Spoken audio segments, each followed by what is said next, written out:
Hello my dear good friends, कैसे हैं आप? आशा है आप अपने जीवन में बहुत अच्छा कर रहे होंगे।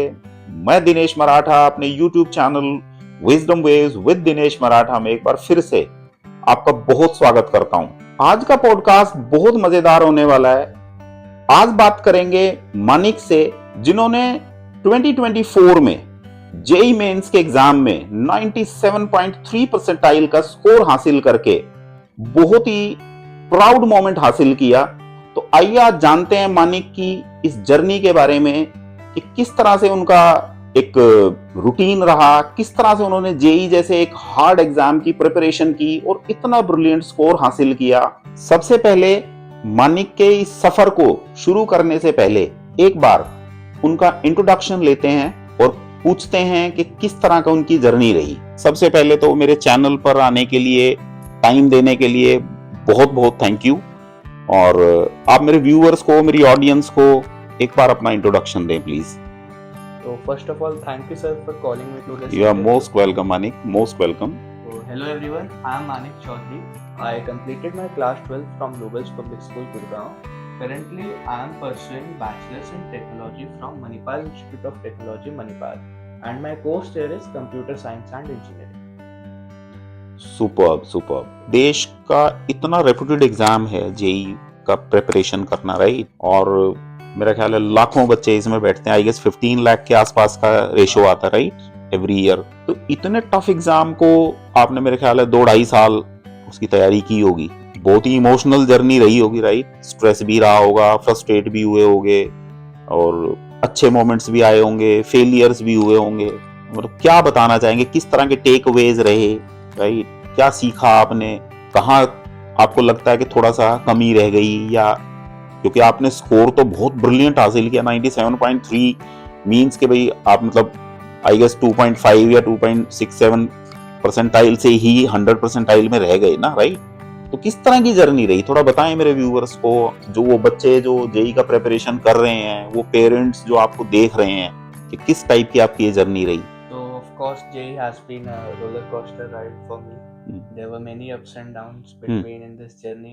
काफी बार mock test में like अच्छा score आता था तो खुशी मिलती थी कि you're achieving the score enough, good enough to get higher 99. बिल्कुल। बट फिर कभी कभार लो स्कोर भी आता था तो फिर बैठ के सोचना पड़ता था कि आगे क्या करूं, स्ट्रैटेजी को कैसे चेंज करूं कि बेटर स्कोर हासिल करूं मॉक टेस्ट में। सो ऑफ कोर्स काफी टफ थे 2 साल, 11th and 12th पूरा कहीं ज्यादा सोशलाइज भी नहीं कर पाया बाकी दोस्तों की तरह, and I had to keep my self locked in क्योंकि एग्जाम काफी टफ है। सो you need to continuously work hard to achieve that high score. तो या काफी टफ था ये, बट ठीक है, now it's over. Nights over, okay. तो इतना ब्रिलियंट स्कोर जो आपने जैसे 97.3 किया, तो थोड़ा सा आप कहीं मिस हो गए, मान लो जो 99 प्लस परसेंटाइल से या 100, मेरा ख्याल है जो आईआईटी है वो कहीं ना कहीं 99 प्लस पे ही जाता होगा, राइट? ऐसे ही कुछ होता है। हाँ, एनआईटीज एंड ट्रिपल आईटीज में तो get a good branch like yes, electrical और CS related you need 99 plus. 99 plus, okay okay okay. So you were getting admission in NITs or triple ITs but not getting the computer science. I was getting lower branches like mechanical, Okay. civil, chemical. Okay, okay. So you were sure कि भाई मुझे computer science ही चाहिए था शुरू से ही, या मतलब M वही था आपका? हाँ, aim from starting was कि I wanted CS only because interest भी था उसमें काफी। Okay, okay. Starting में like in 9th 10th I had AI as a subject in my school. अच्छा, जो आपका ऑप्शनल सब्जेक्ट था। हाँ, Okay. 9th 10th में, ओके ओके। तो थोड़ा इंटरेस्ट वहाँ पे बिल्ट इन था और बाकी अपॉर्चुनिटीज भी उस फील्ड में काफी हैं, तो I wanted that only, so that's why I chose it. Great, superb. तो आपने फिर ये जो मणिपाल, जो एमआईटी, जो मणिपाल आपने चूज किया फिर कंप्यूटर साइंस के लिए, तो आपको कॉलेजेस तो मेरे ख्याल है और भी काफी मिल रहे होंगे इस परसेंटाइल में, तो राइट? एनआईटीज भी आप, चलो वो तो एनआईटीज और ट्रिपल आईटीज आपने इसलिए छोड़े कि भी आपको कंप्यूटर साइंस नहीं मिल रहा था। तो फिर एमआईटी मणिपाल ज्वाइन करने का मतलब आपका जो एक चुनाव रहा, चॉइस रही, तो वो मतलब उसके पीछे क्या आपके लॉजिक्स थे, या किस तरह से आपने उसका सिलेक्शन किया कि नहीं मुझे एमआईटी मणिपाल ही जाना है, राइट? तो वो कैसे किया आपने फिर? At the end, after leaving aside NITs and triple ITs, I had to make a choice out of these 3 colleges: VIT, Manipal and Thapar. अच्छा, VIT, Manipal and Thapar, okay. Okay. तीनों में I was getting CS. So अच्छा, okay. I choose Manipal above all those two because I thought कि Manipal में इतना exposure provide करते हैं वो लोग, and the placements have also been decent from last few years. Okay. And the kind of freedom they give to students to make something out of these 4 years and do something great. Like there are student projects and clubs in our college. Okay. जो I think बाकी private colleges में इतना नहीं होता है. अच्छा. So जो बच्चे हैं वहाँ के second third years के they constantly keep on making something new and participating in competitions. Okay. कुछ ना कुछ करते रहते हैं, तो Okay. लगे रहते हैं कॉलेज में. तो exposure काफी अच्छा है कॉलेज का. That's why I chose this college. Okay. तो वहाँ पे मतलब क्या ज्यादा थ्योरेटिकल आपका सब रहता है या कुछ प्रैक्टिकल एक्सपोजर या इंडस्ट्री को जो एक्सपोजर्स होते हैं कॉर्पोरेट्स को होते हैं तो वो आपको प्रोवाइड कराते हैं वो, या प्लेटफॉर्म्स, या थ्योरेटिकल ज्यादा है पढ़ाई जो है आपकी स्टडीज जो है? Classes are about theory. Okay. But other than that जो co-curricular activities हम करते हैं, जैसे अच्छा. मैंने आपको बताया स्टूडेंट प्रोजेक्ट. अच्छा. In this sem I have completed first sem over there. So I was in a student project called Manas. Manas. Okay. His name is Manas. Okay. So they basically make robots and automated cars, Oh. electric vehicles. And Okay. all. Okay. So recently, like one of my senior was telling me, last year we got funding from Mahindra. Oh. Yeah. Okay. They gave us one of their cars to work upon that. अच्छा. They gave us one whole car for free and कि आप लोग इस पे करो, आपको जो भी टेस्टिंग करनी है. And they have also sponsored us. Okay. And Nvidia also sponsored us. Like this, many famous companies, around 100 plus companies have sponsored all the student projects. Okay.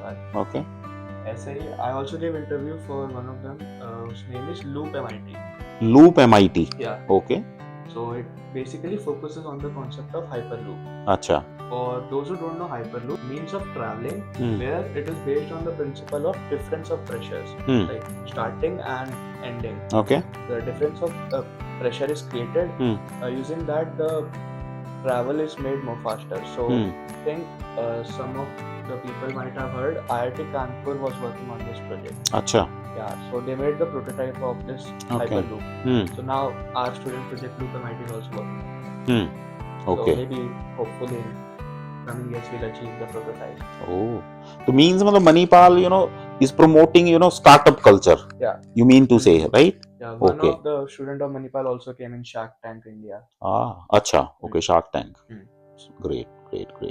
तो आप भी इन प्रोजेक्ट्स वगैरह में पार्टिसिपेट करते हैं? Like for the first year students, it is more of they aren't put into a team in starting. Okay. It's a basically process. First you have to give interviews. Okay. Then it's a task phase. Task phase में like you have to perform, create reports अच्छा. and perform for them. Okay. Do all their work. Okay. So उसमें they take in 30-40 students. Okay. After that, after 1 year, they'll select 3-4 people of them who will enter in the team. अच्छा. Okay. तो मतलब first year में थोड़ा सा task में आप in होते हैं. Okay. Then as the years goes on, then फिर आप उसको ज्वाइन कर सकते हो ज्यादा उससे कॉम्पिटिटिव तरीके से. थर्ड फोर्थ ईयर में you become the head of. अच्छा. ओके. तो मानिक आप ये बताएं कि जो इंजीनियरिंग जो हमारे देश में जो डिग्रीज ली जा रही हैं, या there are I guess number of colleges and it's increasing year on year basis, एक तरह का एक एनवायरनमेंट इस तरह का बना हुआ है कि भी जो इंजीनियरिंग डिग्रीज हैं वो अब उतना इंडस्ट्री को, कॉर्पोरेट्स को मतलब वो उतना मैच नहीं कर पा रहे कॉलेजेस, राइट? और बहुत ज़्यादा जो है वो डोनेशन से, या बहुत सारे प्राइवेट कॉलेजेस खुल गए हैं तो आराम से एडमिशन्स हो जाते हैं. तो आपको क्या लगता है कि भी जो ये जो इंजीनियरिंग डिग्री हैं, मतलब स्पेसिफिक आप कुछ कॉलेजेस को अगर आप छोड़ दें तो मतलब आपको क्या लगता है कि भाई फ्यूचर क्या है इंजीनियरिंग का? मतलब वो क्या हमारे देश में वो सिचुएशन सुधरना चाहिए, इंप्रूव होना चाहिए, या आपको लग रहा है नहीं थिंग्स आर गोइंग ओके, या किस तरह से हम मैच करेंगे, किस तरह से एक्सपेक्टेशंस मीट करेंगे आगे आने वाले इस फ्यूचर की, राइट? इतना टेक्नोलॉजिकली कॉम्पिटिटिव होता जा रहा है सब कुछ. बट मैंने सुना है कि भी बहुत सारे कॉलेजेस में अभी भी वही ओल्ड सिस्टम पढ़ाई का चल रहा है. इवन IITs में भी अभी पीछे काफ़ी प्लेसमेंट्स वगैरह मतलब उतना अच्छे नहीं हुए. And one of the reason मतलब कोटेड वाज के भाई वहाँ पर भी वही कि भाई बहुत ओल्ड स्कूल स्टडीज़ है, या जैसे अभी आपने बताया अभी बहुत ज्यादा स्टार्टअप कल्चर को उतना प्रमोट नहीं कर रहे हैं, या लेबोरेटरीज उतना मतलब उतना इक्विप्ड नहीं है कहीं ना कहीं। तो आपको क्या लगता है भी ये इंजीनियरिंग डिग्री जो है, आप क्या कहेंगे बच्चों को, भाई करना चाहिए नहीं करना चाहिए, या आपको लगता है भी कुछ इम्प्रूवमेंट्स होने चाहिए इस फील्ड में? तो जो करिकुलम है कॉलेज का, आई जी। Think that need to be revised. Okay. जो काफ़ी इंजीनियरिंग कॉलेजेस में ये प्रॉब्लम है कि अभी भी वो पुरानी चीज़ें पढ़ाते रहते हैं। हाँ। I was once reading a blog, hmm. हाँ, कि for electrical students, although I'm not a part of electrical stream, they have been teaching some sort of motor which is now out of convention. Oh, Now, like something else has replaced, but they are teaching the earlier one only. it's horrible. So I think they need to improve the curriculum. That will alone solve all the problems of this. Because engineering would never die. Okay. Because tech is always Obviously it will not die. Yes, of course. Tech is always evolving. Some sort of new technologies coming here in the world after every 3-4 years. Like who would have thought of ChatGPT and Perplexity, how fast these AIs can. Correct. But yeah, so I think main thing lies in the curriculum of colleges. If they keep on improving that time to time and keep on revising it time to time, I think that would fix many problems. Although yeah, engineering is becoming a bit of exhausted now. काफी लोग just got a passion and that's Oh why yes, they yes. take it. Yeah. But I think students should also look upon to their decision कि उन्हें सच में engineering करनी है या नहीं. Because we are also creating many like not skillful engineers. Yes. There was a, I think, fact I read in some newspaper कि 70% of the engineers created in India every year are not as skillful as per industry standards. Requirements, okay, standards, yes. So college needs True. to look upon that, and also students should also realize what their passion is, and they should only take away their career in that path, not like the सब engineering कर रहे हैं तो It should not be a trend. Okay, right. माने कि जो आपका जैसे जो जेई मेंस में आपने जैसे 97.3 परसेंटाइल स्कोर किया, देखा जाए तो was a big achievement, correct? But still मतलब आपको ऐसा नहीं लगता कि जो हमारे यहाँ पे जो मतलब एक number of students every year they are increasing, but IITs या जो ट्रिपल आईटीज हैं या जो एनआईटीज हैं वो मतलब उनका जो है ना वो उतना भी वो बढ़ नहीं रहा है, इंक्रीज नहीं हो रहा है number. So it's kind of a failure for a brilliant student like you कि भाई 97.3 करके भी and we are not getting the stream as per our expectation or as per our aim। तो ऐसा नहीं लगता, थोड़ा डिसअपॉइंटिंग नहीं लगता ये कंट्री में कि यार मतलब there should be more seats so that मतलब एक मुझे ऐसा लगता है कि जो जेई का एग्जाम प्रिपेयर कर रहा है 95 प्लस अगर किसी का परसेंटाइल आ रहा है तो I don't find any kind of difference between 95 and 100 percentile. I think so, though there is a tough competition and each number count. तो लेकिन ऐसा नहीं लगता, थोड़ा डिसअपॉइंटिंग नहीं लगा आपको कि भाई 97.3 करके भी यार मतलब not getting? It was disappointing at start कि 97.3 percentile I and 40,000 rank lag. Yes. I wasn't getting anything decent, yeah, as per your expectation, correct. But ठीक है, I think we need to move on from this. Obviously move on, yes. So it takes time to create colleges like NIT and Triple IT of such reputation. I think government is doing good in this aspect, but still, yeah, they can do better. Lot to be done. Okay. I think there are 23 IITs last made in 2014 or 15, 16, yeah. Yeah, I think they can increase the number of such reputed colleges because the competition will keep on increasing. As yes. From 2023, the cutoff was 91 percentile. Now to 2024, it has risen till 93.14. 93.1, yes. A huge jump, we have seen. Layered ones also, the cutoff was 86 in 2023. In my year, it was 109. So the competition is increasing. The hell is going on. तो मानिक अब आप MIT Manipal में मेरे ख्याल से hostel life चल रही है आपकी, राइट? जो कहीं ना कहीं स्टूडेंट्स का ड्रीम रहता है एक तरह से, राइट? आपकी एज में हर कोई चाहता है कि भाई मैं हॉस्टल में रहूं, दोस्त हो, फन हो।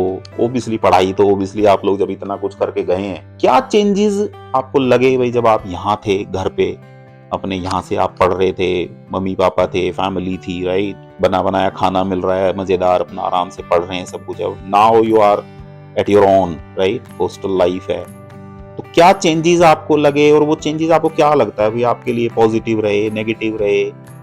और कहीं ना कहीं थोड़ा सा जो पेरेंट्स होते हैं, जो आजकल जो पेरेंट्स है, वो थोड़ा सा हेजिटेट करता है कि भाई थोड़ा उनको डाउट्स रहते हैं, या उनको लगता है कि यार पता नहीं हॉस्टल में बिगड़ जाएंगे। एंड पेरेंट्स को भी आजकल जो लगता है कि भाई बच्चों को बाहर भेजते हुए थोड़ा वो डरते हैं, थोड़ा डाउट करते हैं चीज़ों को, थोड़ा हेजिटेट करते हैं कि भाई पता नहीं किस टाइप का माहौल होगा, ड्रग्स होंगी, लीकर होगा, थोड़ा फ्रीडम ज़्यादा ले जाएंगे।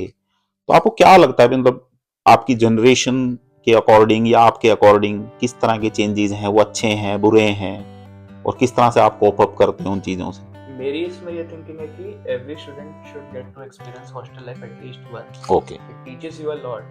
Like it makes you independent first of all. Of course. Freedom मिलती है फर्स्ट टाइम इतनी. थिंग्स डिफिकल्ट होती हैं स्टार्टिंग में. For me as well, starting में it was very difficult. You have to do everything on your own. इसमें mummy नहीं, घर की तरह मम्मी नहीं है. ठीक बात है, बिल्कुल. So it teaches you everything to do on your own. Like कपड़े खुद धुलने हैं if laundry is not available. Correct. खाना खाने भी मेस पर्टिकुलर फिक्स टाइमिंग्स है कि इसी टाइम जाना है. और खाना भी चॉइस का है या नहीं है, तो खाना ही है. अगर पसंद नहीं भी आ रहा तो आपको वही खाना है. ठीक है. घर में तो आप मम्मी को बोल सकते थे ये नहीं खा रहा हूँ मैं, राइट. ओके. बाकी you learn to study with your friends as well there. Okay. वहाँ पे लाइक आपको दोस्तों के साथ ही रहना है वहाँ पे. Correct. So you need to balance between fun and study as well there. Okay. Which some students are not able to do. Starting like पूरे टाइम फन ही करते रह जाते हैं. They leave their focus outside from study. एक बार focus हट जाता है. But you need to maintain that. Okay. अपने डिसिप्लिन की काफी जरूरत पड़ती है हॉस्टल में. पूरे दिन घूम ही रहे हैं. ऐसा नहीं होना चाहिए. Like you also give some time to study. मतलब वहाँ कोई आपको रोकने वाला नहीं है, टोकने वाला नहीं है, मतलब at your own ना. Okay. मतलब it's your choice. What to do? You are free to do everything. Free to do everything. Yes, of course. बिल्कुल ठीक बात है. Nobody is there to stop you. आपके ऊपर है what to do. So you need to balance between things over there. तो ये जो इस तरह के कई हम इंस्टेंसेस सुनते हैं कि भाई ड्रग्स वगैरह या लीकर वगैरह भी चलती हैं, चीजें चलती हैं, तो उस पे आपका क्या टेक है? वो एक्सेजरेशन ज्यादा है या मतलब कंडीशंस उतनी खराब नहीं है जितना हम सुनते हैं चीजों को, या जितना पेरेंट्स डाउट करते हैं चीजों को लेकर के? और या है भी तो थोड़ा बहुत, तो वो फिर आप उसको किस तरह से अवॉइड करते हो? आपका किस तरह से पर्सपेक्टिव रहता है वहाँ पे, राइट? आपने बोला कि भी बैलेंस बनाना पड़ता है, तो आप कैसे उसको, मतलब से if you want to avoid that, तो वो कहीं ना कहीं इस जनरेशन में आसान नहीं होता, राइट? कि भाई लीकर, चलो ड्रग्स को तो मैं मान सकता हूँ, वो तो वैसे भी बहुत बैंड चीज है, बट लीकर एक ऐसी चीज है जो कहीं ना कहीं फ्रेंड्स भी थोड़ा प्रेशर करते हैं, और तो उसको आप कैसे अवॉइड करते हो? कैसे उस बैलेंस को मेंटेन करते हो? या आपकी किस तरह से एडवाइस आप दोगे उन बच्चों को जो अब तैयारी कर रहे हैं हॉस्टल जाने की या किसी कॉलेज में जाने की? हर कॉलेज में ये कि इट्स नॉट जीरो एनीवेयर. हर जगह ये होता ही है. अच्छा, ये होता ही है, ऑब्वियसली. ठीक है. There may be some group of people जो ये सब में इन्वॉल्व रहते हैं. ओके. सो इसमें it's like you need to figure out your friend circle. Okay. आपका ग्रुप ऐसा तो नहीं है जो पूरे टाइम यही सब करे जा रहा है. Okay. So you need to think on that. And बाकी nobody would force you to do all this. अच्छा. Okay. Friends would do, but if your friend group is good, they are putting some time in the study and all also. So it's not that difficult to avoid all these things. Okay. Like nobody would force you to do all this. अच्छा. Okay. मतलब आप अपना balance बना सकते हो आराम से. Okay. तो नो नीड टू वरी. तो मानिंग मेरी जो YouTube की जो जर्नी है, उसमें मेरे पास बहुत सारे स्टूडेंट्स भी अब मुझे कॉल करते हैं, राइट? और मुझसे वो पूछते हैं कि भाई उनके पेरेंट्स जो है, सपोज उनके अच्छे खासे मार्क्स भी आ रहे हैं, और you know they are ready for their admission at distant places in colleges, but वो उनके पेरेंट्स से वो उनको अलाउ नहीं करते, यही सोच करके कि भाई हॉस्टल लाइफ है, लीकर है, ड्रग्स है, कंट्रोल नहीं है, कोई डिसिप्लिन नहीं है. आपको क्या लगता है कि भाई आप, मतलब आप कुछ कहना चाहेंगे उन ऑडियंस को, उसके उन पेरेंट्स को स्पेशली, कि भाई मतलब उनके क्या, आपको क्या लगता है कि भाई उनको करना चाहिए, नहीं करना चाहिए अलाउ, या किस तरह के आपको लगता है कि भाई जो डर हैं तो उनको किस तरह से वो अवॉइड कर सकते हैं, किस तरह से बच्चे बैलेंस क्रिएट कर सकते हैं? आपने बताया भी है वैसे तो ये, बट पेरेंट्स को आप कुछ कहना चाहेंगे? तो So I think first of all, parents should allow their students to go to a distant place if they have confidence on their children. Like वो पहले से ऐसा कुछ नहीं करता आ रहा है. अच्छा, ओके, Like उसका कोई bad past ना हो ऐसा सब ठीक चीज़ों बात से है. related. So if student also like he's studying good and he's getting good marks, so I think उन्हें भी ultimately खुद faith आ जाता है. He's doing great, he's doing, going in good line. So I don't think that there is an issue. So it's like that only. That you should maintain your concentration for what you have gone there. Like you have obviously gone there to make something out of 4 years, to study well, get good grades, get good placement, or maybe get a good master recommendation, something like that. So आपका main focus उससे हटना नहीं चाहिए. आप थोड़ा बहुत enjoy कर रहे हो बाहर, parent को obviously थोड़ा worry रहेगा कि why they are going out and all those things. But if you are doing good for what you have gone there, then I don't think there is any issue with parents sending the children to. Okay. अच्छा, basically हाँ, मेरा भी यही मानना है कि भाई एक कलेक्टिव अप्रोच होती है, जैसे आपने बोला, राइट, कि भाई अगर बच्चा जो है वो अच्छी तरह से स्टडी कर रहा है और उसने इस तरह के अपने मोमेंट्स वो लेके आया है, उसने कुछ अचीव किया है, तो फिर व्हाई नॉट, मतलब उनको फिर अलाउ करना चाहिए, राइट. केवल इस डर के बेस पे कि भी वो बाहर जाके बिगड़ जाएगा या उसके साथ प्रॉब्लम हो जाएगी, मतलब मुझे नहीं लगता कि भाई it will solve much, right. You have to take some risks also. भाई बच्चा है, जब तक बाहर जाएगा नहीं और वो लाइफ को देखेगा नहीं, इंडिपेंडेंट लाइफ जिएगा नहीं, तो तब तक उसको पता कैसे चलेगा, राइट. मतलब एक चॉइस होती है गुड और बैड में, तो वो कैसे करना सीखेगा अगर वो बाहर जाएगा ही नहीं, करेक्ट. तो मुझे भी यही लगता है कि कलेक्टिव अप्रोच है, पेरेंट्स को इतना डर नहीं दिखाना चाहिए, and it's responsibility of kids also, I guess, नहीं, कि भाई उनको भी ये अश्योरेंस देना चाहिए अपने पेरेंट्स को कि भाई दे विल डू गुड, है ना, they will make balance, right. And मुझे लगता है भाई जो लीकर है या जो ड्रग्स हैं, ओब्वियसली वो मतलब वैसे भी एक बैंड स्टफ है कॉलेजेस के अंदर, ऐसा तो है नहीं भाई कोई फ्रीडम है उसकी, राइट. ओब्वियसली यस बैंड है, बट स्टिल मतलब हम लोगों को भी ये चीजें, मैंने पहले भी अपने पॉडकास्ट में बोला है भी, ये चीजें पहले भी गलत थी, ये आज भी गलत हैं और आगे भी गलत ही रहेंगी, right. Till you achieve something, और जब तक आपके जीवन में कंट्रोल ना आ जाए, you cross certain age, and then it's your own decision, you know, how to lead your life, correct. तो मुझे लगता है कि भी पेरेंट्स को अलाउ जरूर करना चाहिए. मेरा भी टेक है, मानिक का भी यही टेक है, बट बच्चों का भी ये है कि भी बच्चों को भी वो पूरा मेहनत करके दिखाना चाहिए, एंड देन फिर वो परमिशन ले सकते हैं अपने पेरेंट्स से. So it's a collective approach, I guess. तो मानिक, जो मेरा बेटा भी अब मुंबई पढ़ रहा है, वो भी कंप्यूटर और मैथमेटिक्स की ब्रांच में, मैंने उसका भी पॉडकास्ट किया था, आपसे भी वही पूछ रहा हूँ. मेरी बड़ी क्यूरियोसिटी रहती है कि भाई जो जनरेशन गैप है जो हमारे यहाँ पे, राइट, पेरेंट्स और बच्चों के बीच में एक सर्टेन जनरेशन का एक गैप रहता ही है, करेक्ट. तो मैंने बेटे से भी ये सवाल जब किया था कि भाई क्या लगता है भाई पेरेंट्स को रेस्ट्रिक्ट करना चाहिए चीज़ों को, बहुत ज़्यादा रिस्ट्रिक्शंस लगाते हैं, तो वो रिस्ट्रिक्शंस होनी चाहिए कि नहीं होनी चाहिए. तो आपको मतलब पेरेंटिंग को लेकर के आपकी जनरेशन का, it's not about you only, भाई आपकी जनरेशन का क्या टेक है कि यार जो पेरेंट्स हैं, आपकी क्या एक्सपेक्टेशंस हैं उनसे कि भाई वो पेरेंट्स किस टाइप के होने चाहिए, उनको किस तरह की सर्टेन एडजस्टमेंट करनी चाहिए जो आपकी जनरेशन एक्सपेक्ट करती है, राइट, मतलब जो आप एक्सपेक्ट करते हैं. सो आप ऑनेस्टली बता सकते हैं. ज्यादा रिस्ट्रिक्शन तो नहीं होनी चाहिए ऑब्वियसली. ओके. ज्यादा रिस्ट्रिक्शन होती है तो बच्चे भी फ्रस्ट्रेटेड रहते हैं, फिर कि कुछ भी हमारे पेरेंट्स तो हमें कुछ भी नहीं करने देते हैं. ओके. फिर वो गैप बढ़ता चला जाता है. अच्छा. दे स्टार्ट हिटिंग देम, फिर उनसे छुपा छुपा के चीजें करने लगता है. तो ज्यादा रिस्ट्रिक्शन नहीं होनी चाहिए. बाकी क्लियर कम्युनिकेशन होना चाहिए, like if you have done something wrong tell them. Okay. या फिर अगर कुछ भी हुआ है जस्ट टेल देम. सब कुछ उनसे शेयर किया करो, what you are doing in your day and all those things. तो उससे उन्हें भी पता रहता है कि हाँ ये ही शेयरिंग एवरीथिंग विद मी, जो भी कर रहा है. बट मानिक, इसमें सॉरी मैं इंटरप्ट कर रहा हूँ आपको, आप बिल्कुल ठीक कह रहे हैं, शेयर करना चाहिए पेरेंट्स, करेक्ट, बिल्कुल ठीक कह रहे हैं आप. बट सपोज करिए आप, मतलब कुछ ऐसी चीजें भी होती हैं जो शायद आप पेरेंट्स से शेयर ही नहीं करोगे, राइट. थोड़ा बहुत तो आप शेयर करेंगे चीजों को, बट आपको क्या मैं वही पूछना चाह रहा हूँ, मतलब मैं आपको वही उसी पॉइंट पे लेके जा रहा हूँ कि हमारे यहाँ पे जो पेरेंटिंग है या जो पेरेंट्स का और बच्चों का जो एक बॉन्ड है, उसमें मुझे लगता है थोड़ी सैंक्टिटी ज्यादा है, थोड़ी एक पवित्रता आप बोल सकते हो उसको हिंदी में वर्ड, थोड़ा सा मतलब एक आउट ऑफ रिस्पेक्ट जो ना बहुत गुडी गुडी रहते हैं, right. You know we speak you know volume about parents के, नहीं मेरे पेरेंट्स ऐसे हैं, मेरे पेरेंट्स है, बट स्टिल मुझे लगता है कहीं गैप चलते रहते हैं, राइट। तो अगर ऐसा ना होता तो ऐसा क्यों है कि जब आप पेरेंट्स के साथ रहते हैं और फिर जैसे आप हॉस्टल लाइफ में जाते हैं तो बहुत सारे बच्चे जो शायद घर पे बहुत अच्छे होंगे, वहां जाकर के फिर एकदम से जब उनको फ्रीडम मिलता है वो लोग जो है कहीं ना कहीं डिस्ट्रैक्ट हो जाते हैं, राइट। तो मुझे लगता है कि वो भी तो कहीं ना कहीं उसी कॉन्टेक्स्ट से ही निकलता है कि भाई आप अपने घर में कहीं ना कहीं रिस्ट्रिक्ट फील कर रहे थे एंड यू एकदम से आप बैंग जो ना आपको एकदम से फ्रीडम मिलती है and you go haywire और आपको पता ही नहीं रहता आप क्या कर रहे हो।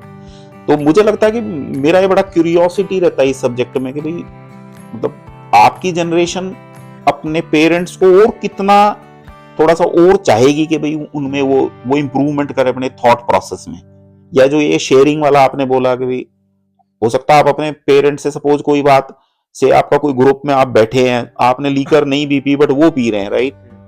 बट आप अपने पेरेंट्स को अगर ये बात शेयर करोगे कि भाई आज मैं ग्रुप में बैठा था और मेरे और फ्रेंड्स ने से लीकर पी, सपोज आपने नहीं पी, तो आपको क्या लगता है पेरेंट्स का रिएक्शन क्या होगा? क्या वो ये कहेंगे नहीं बेटा ठीक है आपने वैसा शेयर कर लिया, या वो आपको भी फिर डांटेंगे कि भैया तू बैठा ही क्यों था वहां पे? तो मैं इस तरह से आपसे पूछना चाह रहा हूँ कि भाई थोड़ा आप मेरा क्वेश्चन समझ रहे होंगे, ट्रिकी है, बट मैं क्योंकि मुझे लगता है कि ये बॉन्ड अब डेवलप होना चाहिए, ये बॉन्ड क्रिएट होना चाहिए सो दैट के बच्चे भी बहुत फ्री होकर के अपने माँ बाप से वो बात शेयर कर सके और पेरेंट्स को भी उतना अपडेट होकर के उस चीज को किस तरह से उनको डाइजेस्ट करना है और किस तरह से फिर बच्चे को गाइड करना है। तो आपको क्या लगता है, आपका क्या टेक है आपकी जनरेशन का भी कैसे होने चाहिए पेरेंट्स? उन्हें भी लाइक पेरेंट्स को भी थोड़ा बहुत समझना चाहिए कि आजकल के क्या ट्रेंड्स एंड ऑल ये सब रहते हैं। ओके। उन्हें लाइक काफी अब जो जनरेशन गैप है वो काफी अब बढ़ चुका है। लाइक पुराने टाइम में कुछ और ट्रेंड्स चलते थे, बिल्कुल ठीक बात है, बिल्कुल। तो कई बार वो जो हम चीजें फॉलो करते हैं अभी उन्हें वो पसंद नहीं आती। ठीक बात है। Why are you doing this? Okay, रोक टोक थोड़ी बहुत, बिल्कुल ठीक बात है। तो उसमें उन्हें समझना चाहिए कि हमारी जनरेशन का लाइक ट्रेंड बन चुका है, ट्रेंड बन चुका है, तो okay they are used to this, तो उसमें like they shouldn't restrict and all. तो बाकी तो I think communication is the main thing. If you are doing great communication with each other, if you are sharing everything with each other, I don't think कि इतना ज्यादा कोई gap रह जाता है पेरेंट्स में। हाँ मुझे भी ये लगता है कि भाई जो पेरेंट्स हैं, और मैं बहुत सारे पॉडकास्ट में ये बात बोल चुका हूँ कि पेरेंट्स भी मुझे लगता है मानिक, मैं भी पेरेंट हूँ, राइट, आपके भी पेरेंट्स होंगे और भी हैं, हर कोई इस जर्नी से कहीं ना कहीं पास ऑन हुआ है, करेक्ट। आपने बिल्कुल ठीक बोला कि हर एक के जमाने में, हर एक के एरा में कुछ ट्रेंड्स होते हैं, आपने शायद वो ट्रेंड्स फॉलो किए होंगे, है ना, और आज आप बच्चों के ट्रेंड्स कुछ और हैं, राइट। एंड आपकी आने वाली जो जनरेशंस होंगी कभी, उनके लिए आप ओल्ड होंगे, वो न्यू होंगे, तो ये तो मतलब हमेशा का प्रॉब्लम है। But yes, communication is the right word कि भाई कम्युनिकेट करना चाहिए, और मुझे लगता है थोड़ा सा पेरेंट्स को थोड़ा और मॉडर्न अपडेटेड होना चाहिए सो दैट के बच्चे भी आपके साथ फ्री होकर के कुछ ऑड चीजों को शेयर कर सकें, and then you can sit with each other. Round table meeting जो मैं अक्सर बोलता हूं कि राउंड टेबल मीटिंग होना बहुत जरूरी है, पर बार बार फ्रेज बोलता हूं कि राउंड टेबल मीटिंग का मतलब ही होता है कि घर में एक मीटिंग होना चाहिए कि जब आप सारे उस राउंड टेबल पे बैठे और कोई बड़ा या छोटा ना हो, discuss your concerns, your problems equal note पे रहे। ये ना हो कि भाई आप पेरेंट हैं तो आप, मैं ये बात बोल नहीं सकता, सो देन तो फिर आप मतलब उसको रिजॉल्व ही नहीं कर पाओगे, करेक्ट। तो there should be a good harmony in the family, I think so, right. तो मानिए जो आपकी लगभग 2.5 years की जो जेई प्रिपरेशन की लाइफ रही, तो आप अपने पेरेंट्स को, अपनी फैमिली को किस तरह से रेट करोगे? सपोर्टिव रही या नहीं रही, राइट, या किस तरह के आपके टेकअवेज थे, उनका क्या रोल है, आप थोड़ा सा बताएंगे उनके बारे में भी? तो parents have always been very supportive for me in this journey. Like जब मेरे जैसे अप्रैल अटेम्प्ट में आई स्कोर्ड वेरी लेस, अच्छा, compared to my January score, अच्छा, I got 95 points something, okay. तो my father were very accepting that, ठीक है कोई बात नहीं, now focus on advanced, Okay. ये हो गया so हो गया, now focus on the next challenge. Okay. So it was always like कि ठीक है कोई बात नहीं, कम आ रहे हैं तो you can grow in the next test or like this. So yeah, I think they were very supportive throughout the 2 years journey. Okay. मतलब it's been a collective effort, right? Obviously, like जब मैं coaching जाता था तो पापा used to drop me to metro station. Okay. So he has also done a lot of hard work in this year. तो मानी कि ये मतलब मैंने ये बहुत देखा है, मतलब I guess you been lucky कि भाई आपको सपोर्टिव फैमिली मिली है, but there are lot of students you know in thousands और लैक्स जहाँ पे कई बार पेरेंट्स जो है वो मतलब उतना सपोर्टिव नहीं रहते, या शुरू में हो सकता है थोड़ा सपोर्टिव हो, बट मतलब as you get you know some less marks या आपकी परफॉर्मेंस उतना इम्प्रूव नहीं हो रही है, राइट? तो देन यू नो एक फ्रस्ट्रेशन, एक इरिटेशन उन लोगों में आ जाती है, एंड देन मतलब अचानक से फिर एक टॉन्टिंग सिस्टम शुरू हो जाता है। मैंने ऐसे बहुत स्टूडेंट्स मेरे से बोलते हैं ये बात भी। आप मतलब क्या कहना चाहोगे कि मतलब ये क्या इस तरह का अप्रोच ठीक रहता है या नहीं रहता है, या मतलब not at all. I think parents should support their students, क्योंकि ये जर्नी काफी टफ रहती है। तो पढ़ाई का प्रेशर एंड फिर बाकी बच्चे के मान लो they are getting higher marks than you, so obviously, और एक्सपेक्टेशंस का प्रेशर भी काफी रहता है, बहुत ज्यादा रहता है। Peers also expect you to score Correct. Par with them, correct. Your teachers also expect कि हम इतना पढ़ा रहे हैं, कि मैंने डाल रहे हैं स्टूडेंट में तो should get something. So I think parents should support the children in this journey.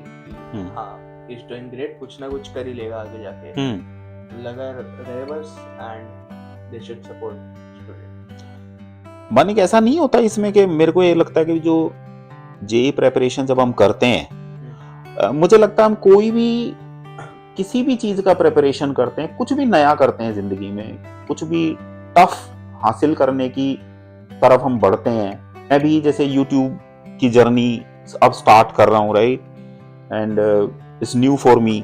इसी तरह से आपने जेई प्रेपरेशन किया, और भी स्टूडेंट्स बहुत कुछ करते होंगे।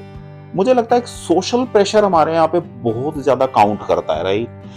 रिलेटिव्स हैं, इवन एक्सटेंडेड फैमिली है, फ्रेंड्स हैं, या जो भी आसपास के सर्कल के लोग होते हैं, मुझे लगता है बहुत ज्यादा एक सोशल प्रेशर क्रिएट करा जाता है, right? And nobody support you know at the start, right? मतलब हर कोई ऐसा है, मतलब हमारे यहाँ पे कल्चर है इस टाइप का कि सब लोग यही एक्सपेक्ट करते हैं कि भाई एक बार फेलियर हाथ लगे तो फिर बताएं इसको, है ना? सो आपने किस तरह से टैकल किया इन चीजों को? मतलब ओबियसली ये रहता ही है, राइट? थोड़ा सा मतलब ये एक्सपेक्टेशन मुझे लगता है बहुत बच्चों को खराब करता है, और मुझे लगता है कि जो मैं थोड़ा सा चाइल्ड साइकोलॉजी काफी पढ़ता रहता हूँ और बहुत नोटिस करता हूँ इन चीजों को। मुझे लगता है कि जो पेरेंट्स भी, जो लोग थोड़ा सा टॉन्टिंग वे में जो बच्चों को ट्रीट करते हैं, अगर उनका कोई जरा सा फेलियर हो गया या वो परफॉर्म नहीं कर रहे हैं, तो मुझे लगता है वो भी कहीं ना कहीं सोशल प्रेशर से आता है। फिर वो कहीं ना कहीं अपने आप को थोड़ा डिस्टेंट कर लेते हैं अपने आप को बच्चे से, you know, leave everything to the kid, कि भाई इसने नहीं की तैयारी या इसने मेहनत नहीं की, हमने तो पैसे दिए थे, यू नो, वो डिस्टेंस मेंटेन कर लेते हैं सिर्फ इसलिए कि उस सोशल प्रेशर को वो फिर कहीं ना कहीं हैंडल कर सकें। तो मुझे लगता है कि भाई ये कोई बहुत सही चीज नहीं है। तो आपने कैसे हैंडल किया? आपके भी ऊपर भी आया ये सोशल प्रेशर, थोड़ा सा क्रिएट हुआ, या फिर कैसे मिटिगेट हुआ? किसने किया? फैमिली ने किया या आपने किया? कैसे रहा ये सब?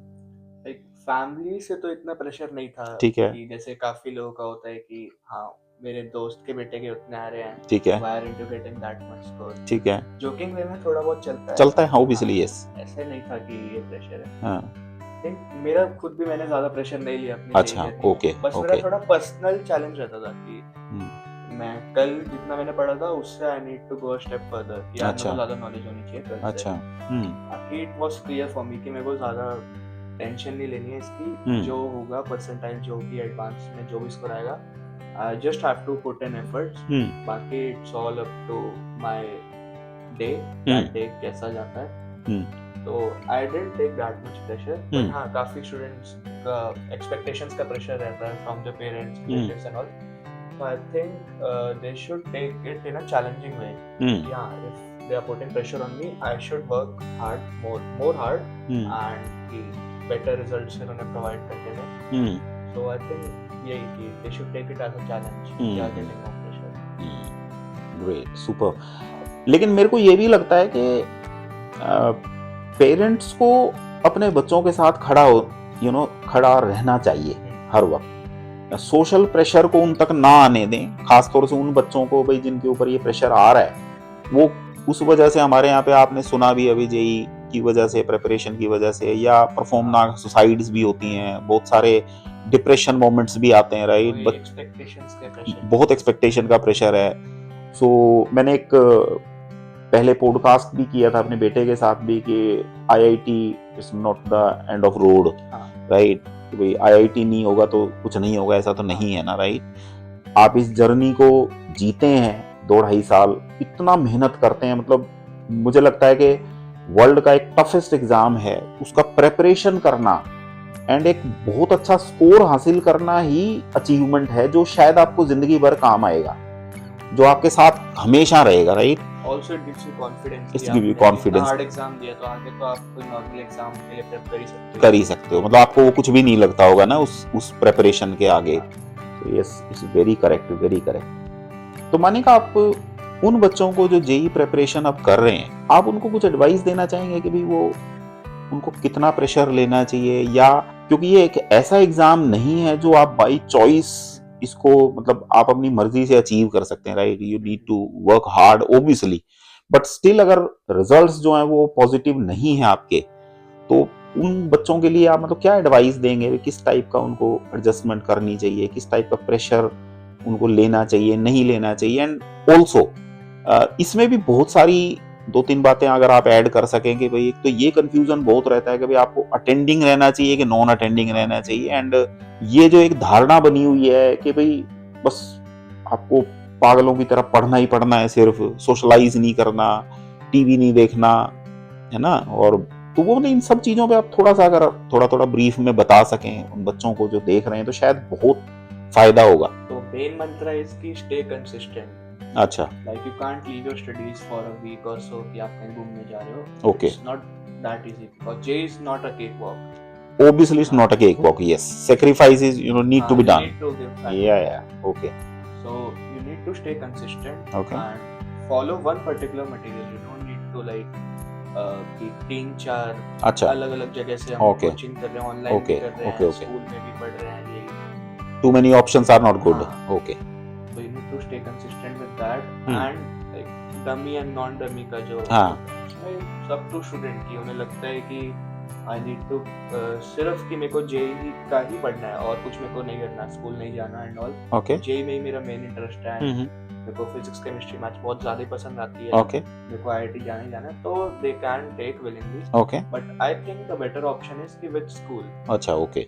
तो स्कूल इट्स लाइक कि आप दोस्तों से मिलते हो, थोड़ा बहुत फन एनवायरनमेंट रहता है स्कूल में. सो आप जब जेई का पढ़ रहे हो, उसके बाद जब आप स्कूल जाओगे तो वहाँ पे थोड़ा फन कर सकते हो और बेसिकली माइंड लाइट हो जाता है, थोड़ा स्ट्रेस फ्री एनवायरनमेंट हो जाता है. ओके. वहाँ पे you don't think much about कि जेई में क्या पढ़ना है. और इफ यू डू दैट कि आप स्कूल लेते हो, उसके साथ फिर आप कंसिस्टेंटली पढ़ रहे हो, 3-4 घंटे डेली का दे रहे हो स्टार्टिंग में, एंड एट द एंड जब एग्जाम पास आ गया तब 7-8 घंटे, उससे I think JEE is very much possible. अगर आप कंसिस्टेंटली करते रहोगे ऐसा तो जेई हो जाता है. फिर इतना टफ नहीं है. Okay, super. तो मानिका, आप ये बताएं कि थोड़ा सा लास्ट में कि आपका आगे एम क्या है basically. You want to go for a job kind of thing या further studies, या आपका थोड़ा इरादा है कि आप कोई स्टार्टअप या एंटरप्रेन्योरशिप में भी आप जाएं, तो आप किस तरह का एम लेके चल रहे हो अभी? दो is early times but still. That's why I took Manipal कि it gives you exposure for everything. Like I'm trying everything currently. Correct. Which suits me, I'll take that path. Definitely. I'm also trying something in entrepreneurship and all. I'm interested in that. I'll also try something in finance. I like finance a lot. I keep on checking markets and trends. अच्छा. Okay. And also placement is also in mind. अच्छा. एक placement हाथ में होती है तो you get confident to try other. Okay. So yeah, I'm trying to figure out that currently. ठीक है. तो मानिक आप ये बताएंगे जेई के मेरे ख्याल से 2 चांसेस मिलते हैं राइट, एक शायद जनवरी में होता है और एक अप्रैल में होता है राइट। तो जो बच्चे अभी जो जनवरी में अब जिनको ये एग्जाम देना है, तो आमतौर पे फर्स्ट टाइम वो लोग अपीयर होंगे इसमें राइट, जो फर्स्ट टाइमर्स हैं, तो उनको थोड़ा सा ये रहता है कि यार जेई है राइट, उन्होंने प्रेपरेशन तो ओब्वियसली किया होता है, बट मुझे लगता है ना, तो थोड़ा एक्सपेक्टेशन बहुत बिल्ड हो जाती है और थोड़ा आप थोड़ा सा प्रॉब्लम में रहते हैं। तो आपको क्या लगता है कि उनको फर्स्ट एग्जाम को किस तरह से मतलब उनको लेना चाहिए, किस तरह का उनको प्रेशर कितना लेना चाहिए, कितना नहीं लेना चाहिए, कोई टिप उनको देना चाहिए थोड़ा सा, तो शायद उनको फायदा हो सके। सो जो जनवरी अटेम्प्ट रहता है first attempt, it's always like काफी टेंस माहौल रहता है घर में, because first time experience yes, मैंने भी एक्सपीरियंस किया। अच्छा, तो हाई बिल्डअप रहती है काफी, बिल्कुल ठीक बात है, करेक्ट। एक मंथ पहले से ही कि हाँ जेई आने वाला है जनवरी में, finally it's that time of the year, correct. So I think light लेना चाहिए, इतना कुछ नहीं है, it's just an exam eight the and. It's an exam and it's not end of the road. Yeah, whatever you'll do great in your life if you have put in so much efforts. You Great. have learned to do hard work. Obviously. You can put in those efforts in some other exam, like और exams भी होते हैं बाकी college में. You don't do great, then also there is no issue. But you should keep your mind stress free. क्योंकि कभी कभार बच्चे इतना ज़्यादा स्ट्रेस ले लेते हैं, कुछ गलत कदम उठा लेते हैं, वैसा नहीं होना चाहिए. You give it like it's just an exam. Okay. You'll do great. Great. तो थैंक यू मानिक, आपके साथ बात करके बड़ा मजा आया, बहुत कॉन्फिडेंट हैं और मुझे पूरा जो ना मतलब भरोसा है कि आप जिस तरह से चीज़ों को कर रहे हैं and you know things are going on, so it will be great times for you. And हम तो यही भगवान से प्रार्थना करेंगे कि आप जो ना वो अचीव करें जो आप करना चाहते हैं। सबको गेस मजा आया होगा मानिक से बात करके, बहुत सारे टेक अवेज आप ले सकते हैं। मेरा यही एम है कि हम जर्नी को एक्सप्लोर करते हैं आपके साथ राइट, को पर्सनालिटीज को मेरे पॉडकास्ट में चैनल पर बुला करके, यही मेरा एम रहता है।